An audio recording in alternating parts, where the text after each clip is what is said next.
Pure cotton একটা শাড়ি দেখছো, তার মধ্যে মিক্স অ্যান্ড ম্যাচ ওয়ার্ক করা।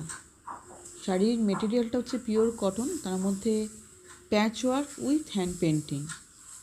আপার পোর্শনের বর্ডারটা সুন্দর ইয়েলো কালারে, লোয়ার পোর্শনের বর্ডারটা দেখো গ্রিন কালারে, গঙ্গা যমুনা বর্ডার একে বলে। আর এটা হচ্ছে আঁচল পোর্শন, পাল্লু অ্যাপ্লিক ওয়ার্ক করা, যেটাকে আমরা প্যাচ ওয়ার্ক বলি। তার মধ্যে ছোটো ছোটো করে মিরার বসানো আছে, ইয়েলো আর গ্রিন কালারের পুরো অ্যাপ্লিক ওয়ার্কটা। আর বডিটা পুরো হ্যান্ড পেন্ট। পুরো শাড়ির বডিটা দেখো, বডির মধ্যে ইয়েলো কালারের ব্রাশের কাজ করে তার মধ্যে হ্যান্ড পেন্টিং করা। প্রাইস অনলি 1300, উইদাউট বিপির শাড়ি, কোনো কিন্তু ব্লাউজ পিস নেই। খুবই সুন্দর শাড়িটা, সোবার, একদম সোবার। যারা টেস্টের শাড়ি পছন্দ করো তারা ঝটপট বুকিং করে নাও। Price only 1300।